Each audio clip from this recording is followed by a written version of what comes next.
Back again, and hopefully this video takes me less time to edit than the last one did. Like I said in my previous video of my July 2018 movie review roundup, this is me covering all the movies that I saw in the month of August. August is always an interesting month because it's the end of the summer movie season and generally it's not that great, but you do sometimes get gems. Like I remember Rise of the Planet of the Apes came out in August. Last summer I think Logan Lucky came out in August, but usually this is where people dump Suicide Squad and Fantastic Four, G.I. Joe Rise of Cobra, you know, it's kind of the dumping ground of summer. But did this August change that up? Well, let's take a look. Christopher Robin. Christopher Robin was the newest animated movie turned live action. People like to lump it in that category, but it's not really like that at all. It's essentially the hook of Winnie the Pooh, right? Winnie the Pooh was of course in my house growing up. I know all the characters. I've ridden the ride at Disneyland a bunch of times. The animated movie from the 70s is pretty good, and actually the one from 2011, that one's not bad either. So I like Winnie the Pooh, but I don't hold this nostalgic spirit towards Winnie the Pooh like I would something like The Lion King or Peter Pan. That being said, what did I think about Christopher Robin?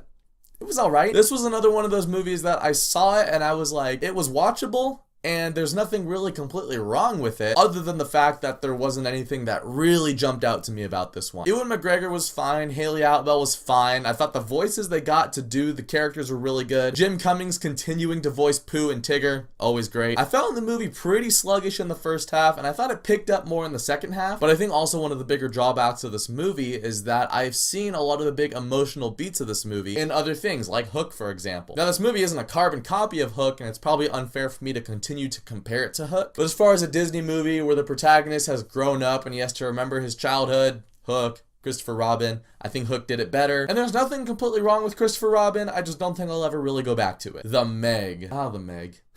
I remember when the trailer for The Meg was coming out and everyone was making a big deal about it, like, oh, the big Jason Statham shark movie. And I didn't watch the trailer because I didn't care. I was like, that sounds really generic and dumb. Then I remember I saw the trailer for The Meg in front of a movie and I was like, oh my gosh, that looks really fun and awesome. And for my money, I thought the movie was pretty fun and awesome. What I like about the movie is it's not just straight up like Sharknado 5. In fact, it isn't really like that at all. And for one, obviously, the effects on the shark 10 times better than they are in Sharknado, so that automatically helps. But the whole like shark going in and causing destruction and eating people, that's really only the last act of the movie. The shark eats people throughout, but like Shark on the Beach, that's the end of the movie. The rest of the movie has a Jurassic Park quality to it though, where it's like we are scientists and we're dealing with things that we probably shouldn't be dealing with. We've unearthed something that Mother Nature has tried to keep quiet and Mother Nature is going to take its course. We might get wiped out because of this. So mankind sticking its nose in a place that it shouldn't and then dealing with the repercussions of it. But this also isn't some great science fiction masterpiece. It still has the really stupid moments. But I found, for me at least, the movie got me on its side enough to when those dumb, stupid moments happened, I loved it. The movie's a really good summer movie, you know? I mean, especially the last bit that takes place on the beach. It makes you want to go to the beach, go outside, have a good time in the water, despite the fact that there's a giant killer shark in the water. I don't know, the movie just really had that summer fun quality to it. Black Klansman. Most of the movies I saw this summer were Infinity War, Incredibles 2, Solo,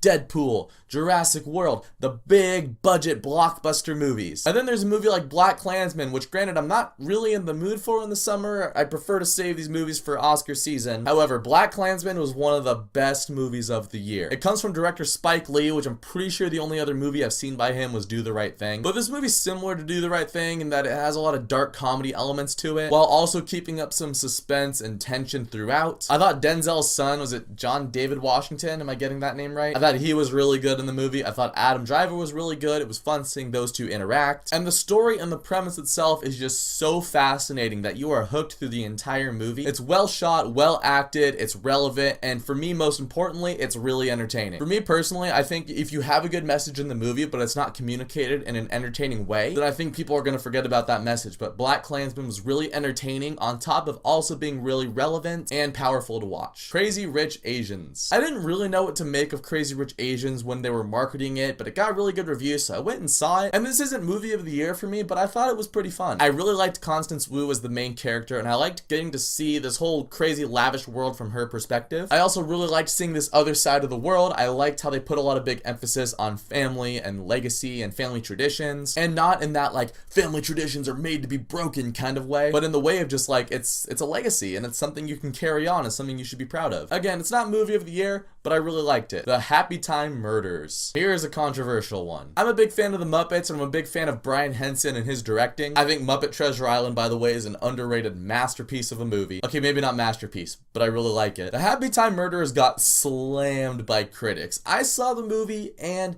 I liked it. Didn't love it, and I can see how some people would not like it, but I thought it was pretty fun. I liked the main character, Phil Phillips, a lot. I thought he was voiced and performed very well by Bill Beretta, and I like seeing him and Melissa McCarthy interact and their buddy cop relationship. The movie is essentially a crime drama. It's a mystery.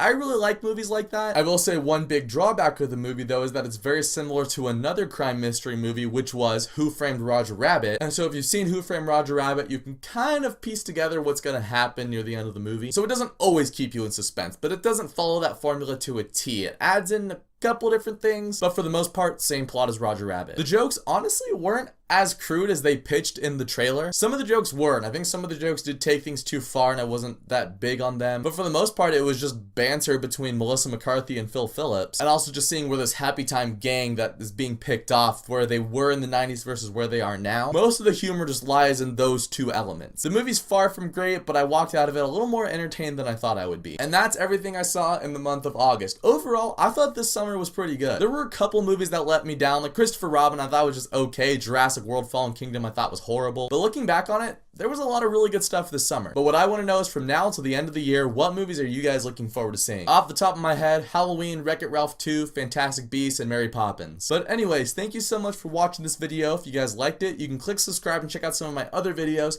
and I'll catch you guys next time.